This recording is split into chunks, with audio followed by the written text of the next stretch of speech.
Dear colleagues, Colonel Lysenko will make his presentation.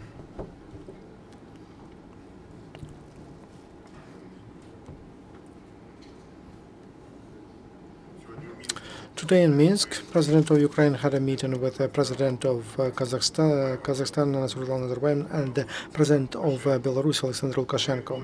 They had that meeting before consultations in the form of the EU, Ukraine, Eurasian Trinity. During the meeting, President of Ukraine told that he hopes that this has high expectations for this meeting, which is directed at restoration of peace in Donbass. And the key position today is peace in Donbass, which will stop suffering of people, underlined President Poroshenko. He is sure that the regulation of the situation in Donetsk and Luhansk region is the more important than economic and energy issues. Peace is priority, told Petro Poroshenko. The head of the state underlined that he counts on the support of all neighboring countries, including Belarus and Kazakhstan, on the issue of providing sovereignty and territorial integrity of Ukraine.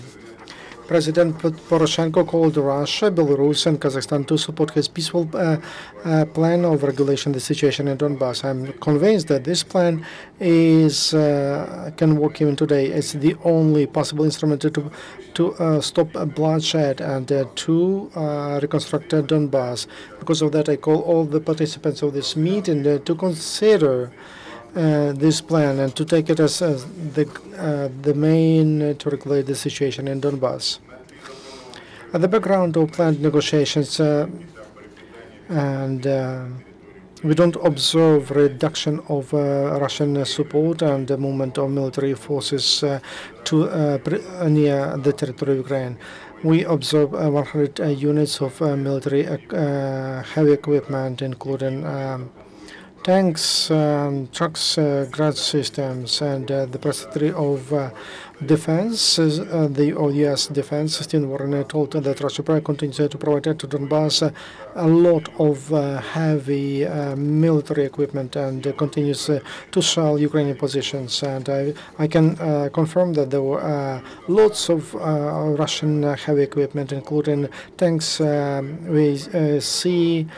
rocket system and the system of anti-craft defense, and the basics there.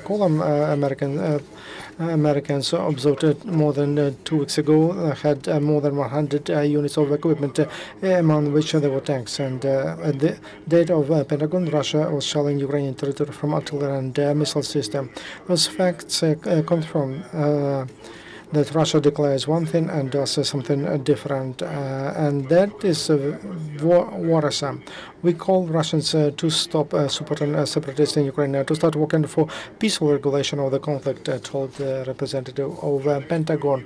As to military activities in the area of conflict, Ukrainian military men defend the main directions against terrorist military forces of Ukraine, together with units of the Interior Forces National Guards, and they find disarm and destroy terrorists and infiltration groups of Russian mercenaries in Rodako, Luhansk region. Ukrainian armed forces have some actions, some engagement near Komisarevka camps, and today the Brigade of National Guard of Ukraine went to 80O area. The part of the equipment was introduced to Ukrainians during the parade on the Independence Day of Ukraine. As you see, it was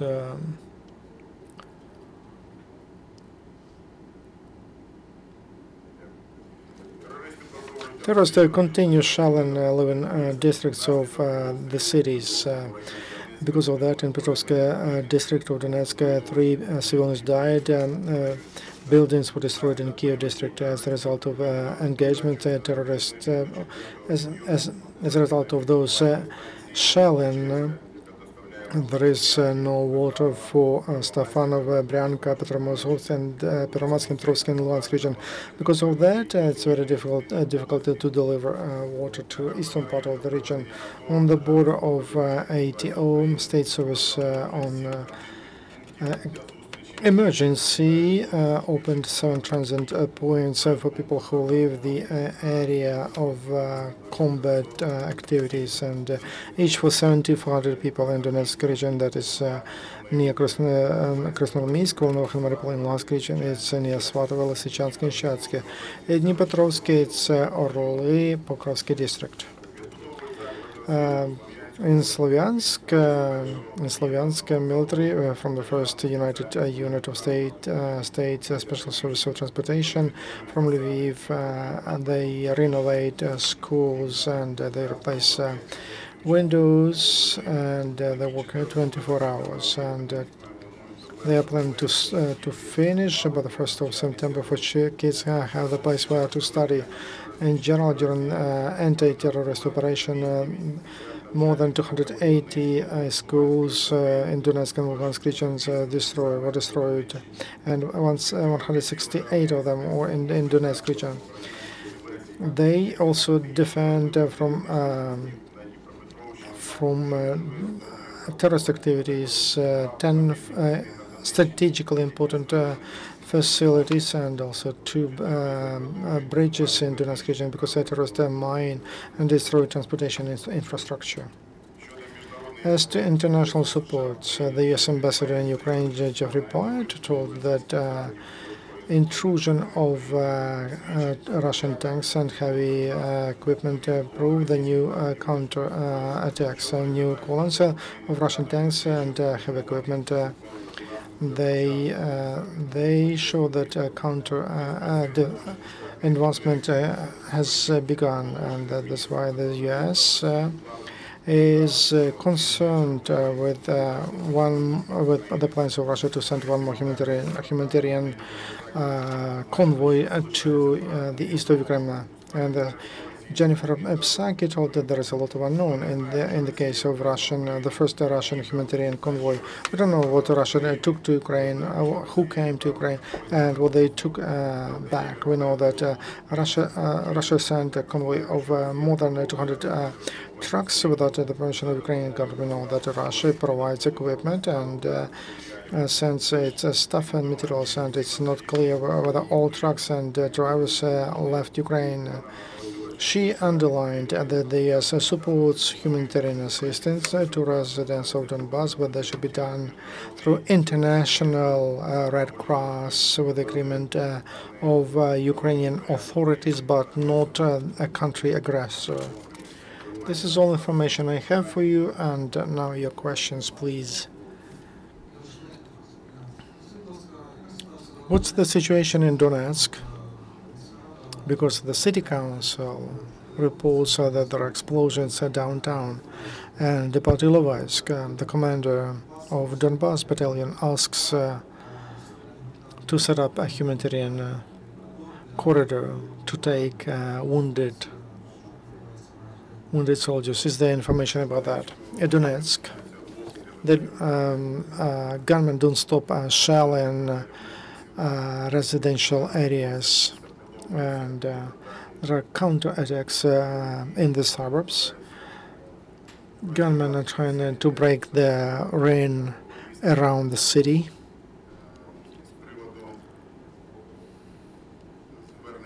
As to Red Cross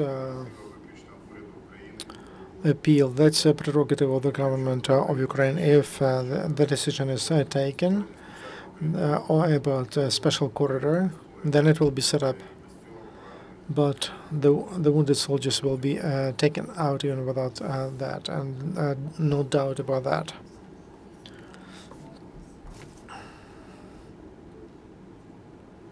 Christina Jovanovsky for The Independent. I believe you earlier said that those soldiers that Ukraine says it captured were not going to be considered POWs.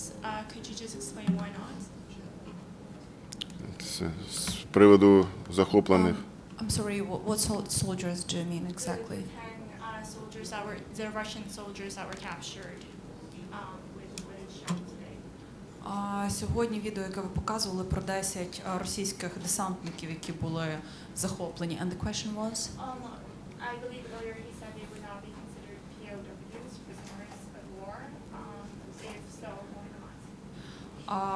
Вони кажуть, що раніше ви повідомляли, що ці 10 російських бійців не будуть вважатися полоненими, військовими полоненими. Чи це так? Яка зараз ситуація? Thank you for question. Because Ukraine is not officially in the state of war with any country in the world, all who is detained on the territory of Ukraine, military or civilians, they are not considered as arrested military men. They illegally abused the border between Ukraine and Russia, and also they had weapons. So that's the crime they committed. So they are not prisoners of war. They are detained and they give evidence to our police. That's the case, the criminal case which was started against them. And what are you planning to do with them? Інформація, де вони зараз знаходяться, і наступні дії. Наразі вони знаходяться They are представників правоохоронних органів. Ми не кажемо. in police. I will not tell you about the location. Щодо дій, They give evidence to police, прийнято рішення. and the decision will be taken by our police. Про це повідомлено російську сторону. And we informed the Russia about that. You informed Russia about that. What was their response? Чи відома реакція російської сторони, коли ви повідомили їх про це затримання? Реакція російської The reaction of Russia was only one. They told that those paratroopers they lost their way. червона шапочка в лісі. It's like a red hat in the forest. There is a fairy tale, if you know.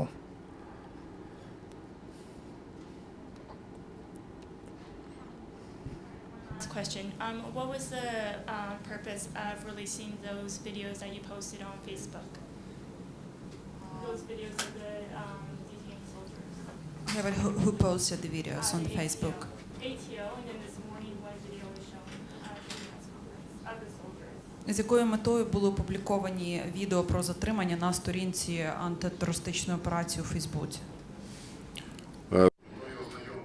We would like to inform our society that we have not just facts but evidence that Russian military men crossed illegally the border between Russia and Ukraine. Because very often we are demanded to provide that evidence, and that's what we do, just to prove that this is the fact, this is happening.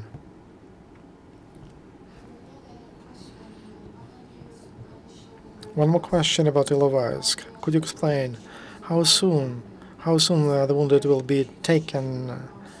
Because if to trust Semen Semenchenko, the majority of wounded soldiers will not stay alive until the morning. I believe that they will be taken away until the morning.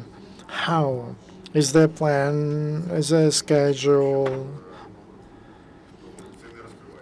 I don't want to inform you about that. This is an operation on evacuation of the wounded. And there could be, it can be on surface or by air. Russian media also published the information about that so-called people's governor of Kubarev. He fled to Rostov region. Do you have information about that? We don't have precise information about whereabouts of this guy. If he fled, okay, thank you for the information. As to paratroopers, Russian paratroopers, if they are not prisoners of war but just detained, what articles with what articles in the criminal code they can be the subject to? You have to ask our lawyers about that, because As those who violate a Ukrainian border, they will have to. If it's just that was their way, it will be one article. If they just wanted to cross the Ukrainian border illegally with some other purpose, then there could be a different article. The next briefing will be tomorrow at 12:30. Thank you.